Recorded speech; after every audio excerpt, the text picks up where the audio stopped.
Hey guys, welcome back to my channel. Today we are doing backsplashes. So this is definitely a do-it-yourself project. It sometimes can look overwhelming. It's not. It really is something that you just have to take your time doing, and you can actually do this without a problem. We chose to do this because our builder had very limited styles that you could do for your backsplash. It was either like white subway matte, or that's really it. So we didn't really want that. We wanted something that had a little bit of color to the house because the rest of the house is pretty white. And so we wanted to choose something different, something that would match our, our island. And so this color blue actually matches our island really well. And we wanted something a little bit different, so we got a little bit longer tile. So these are about 10-inch tiles, and they're nice and narrow. They're great for subway laying, or you could do like a herringbone or something like that. But we decided to do it this way. And the nice thing about it is if you get spacers and you do all this stuff yourself, you can save a fortune in money. So the builder wanted, like, was it $1,800? $1,200 to do it with white subway tile, which are cheap, right? So you can get them super cheap. These tile, we got these tile, and I think we spent a total of what, Hal? Probably $300, $250. About $250, $300. We got enough to do the backsplash behind our stove and things like that. We did a little area where we have kind of like a little breakfast nook type area, I guess. I don't know what you call that because I'm not formal enough. And then there is like a little butler's pantry over here that we did as well. And so the key to this is really to measure. So measure from where your backsplash is to the top. And then lay out your tile on a piece of paper next to your counter, measure, see where you're gonna do, because you don't wanna end up with small little sliver cuts at the end or whatever. So we did that, and these tile actually work out perfectly. So with little spacers in it like these, we can actually get these tile to be full tiles where we don't have to rip any down. So this is a full tile and things like that. And we use these little rubber spacers just to give like an eighth of an inch in between. And so that's where our grout's gonna go. And so right now we mixed up our thin set or our mortar. So we mixed that up in a bucket. You can buy this in two forms. You can buy this in pre-made form for about 50, 60 bucks in about a 3-gallon bucket, or you can buy a whole bag of it, which will we won't even go through with the entire project. And you mix it with water and you mix it to a paste. So it's like, kind of like thick, like peanut butter type paste, and then you just mix it in a 5-gallon bucket or a bucket, and you're going to use this, which is going to be kind of like it's basically a square notched spread for it to get some air in there and to get a good kind of seal to the tile to the wall. So what you do is you just spread it on, and then once it's spread on, you want to get it so it's thick enough that you basically have full ridges. So that's not enough, right? So this is more like what you're looking for, except for not up to the top, where you have ridges like look like that. What that does is it allows the tile to suction to the wall, and it makes sure that you have enough on the wall that your tiles are going to stay there. So once you get done with all that, you put your little spacers in and you just kind of move your way down the wall, and that's really the process. Very easy to do. You can do it, just time consuming and a little messy.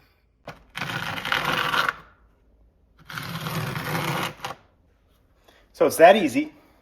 You're just going to keep moving along. And then, of course, when you get through spots, you're going to have to measure and cut. But the nice thing about this is you don't have to be perfect at cutting. You're going to grout anyway. So you don't have to be completely perfect at your cuts. We are using a wet saw, but you can get things that are not wet saw. You can get stuff that's, a tile cutting that's just a hand tool, things like that, depending on what kind of tile you get. So for ours, we had a wet saw already from projects from years and years ago.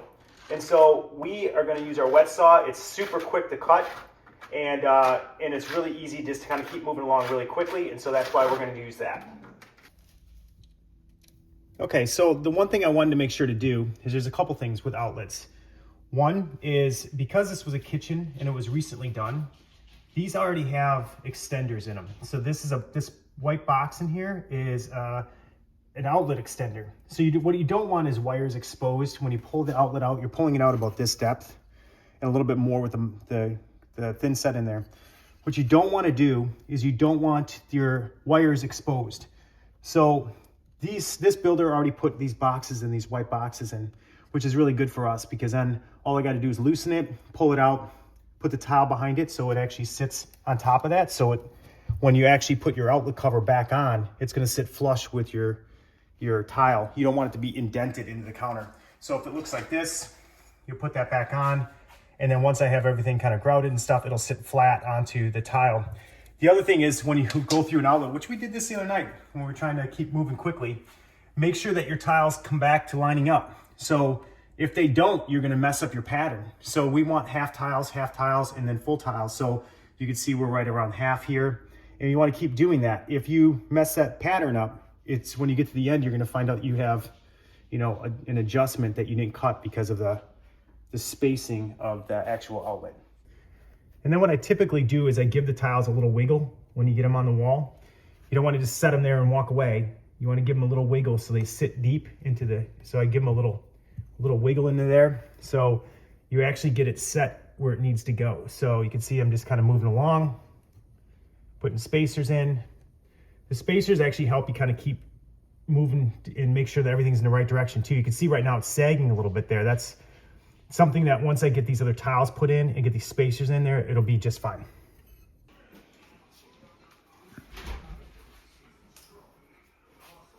Okay, so we have all the tile laid, and it was just an afternoon project. We did a little bit on one night, and we did a little bit today.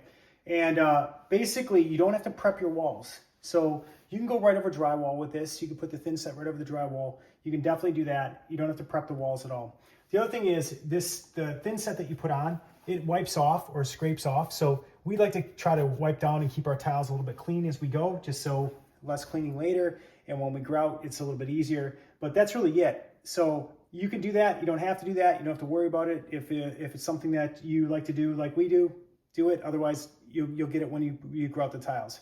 So that's it. We put the outlet covers back on just so we can fire up our power again for a little bit. We have to wait 24 hours, and then once everything is set, we will start grouting, and it will look amazing when it's all done and all these little spacers are removed. Day 2. Okay, so we let our backsplash sit for 24 hours so that it would set nice and hard, which it has done. And we went kind of back through and just wiped off all of the tiles with a sponge just to get any kind of anything we could get out of it, the thin set off of them and things like that. We are at the point where we are doing grout, which is super exciting because you get to see the final product. So this grout is, it's a poly blend, of course. It's non-sanded because we wanted something nice and smooth. You can get sanded grout as well, but I like this. And basically, it's pretty easy. Same thing, get it in a box like this. This box will take you a long ways. Mix with some water. Then once you mix it with the water, you gotta let it sit for 5 minutes.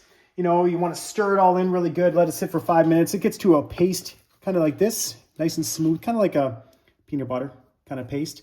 And then you use a floating or a grout float to actually put it on. So this is what this is.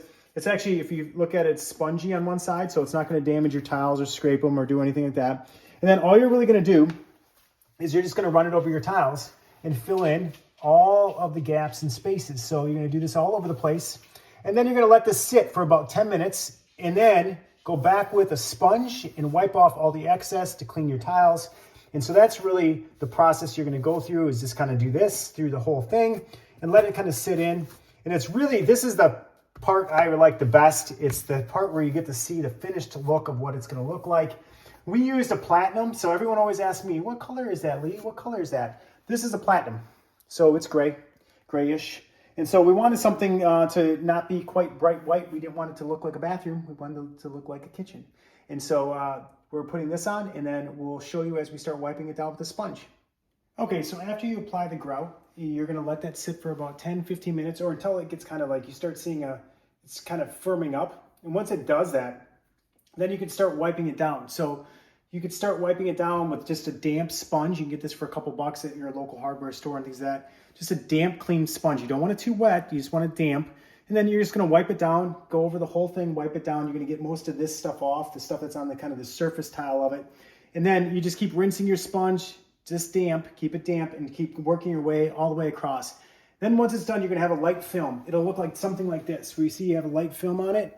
And then after it kind of sets really, really good, then you can come back and kind of wipe that film off, and you can get the final touches done and things like that. But you can see that it's nice and firming up right now on this. So we're almost at the point where we can actually wipe the haze that you see on your tiles off. And then we're pretty much done. Okay, so when you're all done, you want to just wipe the film off, and so you can see wiping it off is really kind of a satisfying thing because you're at your last stop, and it starts to dry. You don't want to do any sealing of the grout. If you decide to seal it, you don't want to seal it for, give it. I would give it 2-3 days, honestly, just to get it nice and dry before you do, because obviously the conditions of humidity and things like that will cause the drying time to fluctuate a little bit. So I'll do that. The other thing too is most of the time your cabinets should end at your countertops. You can see ours do not. So there's a misalignment here. So one thing that you always want to do is you want to align your tile with your cabinet, not your counter, because otherwise it's going to look funky. So make sure you align it here. We used a piece of PVC trim here. So this is a piece of PVC trim. It's really easy to install here, and it's really kind of nice. It gives you kind of more of a finished edge to it, and you can kind of paint right up to it then, and that sort of thing. And you have one finished edge there, and it kind of, we got white, you can get it in gray and a couple other colors. I think you can get it in metal too. If you want to do metal or gold, you could do that. But obviously your cost fluctuates with metal and things like that. This PVC is perfect for what you're looking for, and it's cheap. It's like $9-10 for an 8-foot section. Super easy to cut with a small saw or just an angle cutters or something like that. So that's really it. And then you're going to put our covers back on our sockets, and we are done. So that's it. Subscribe to our channel. Give us a thumbs up. Super thanks. Always welcome. That's how you install a backsplash or tile work. If you have any questions about that, feel free to message, and I will always answer. See you next time.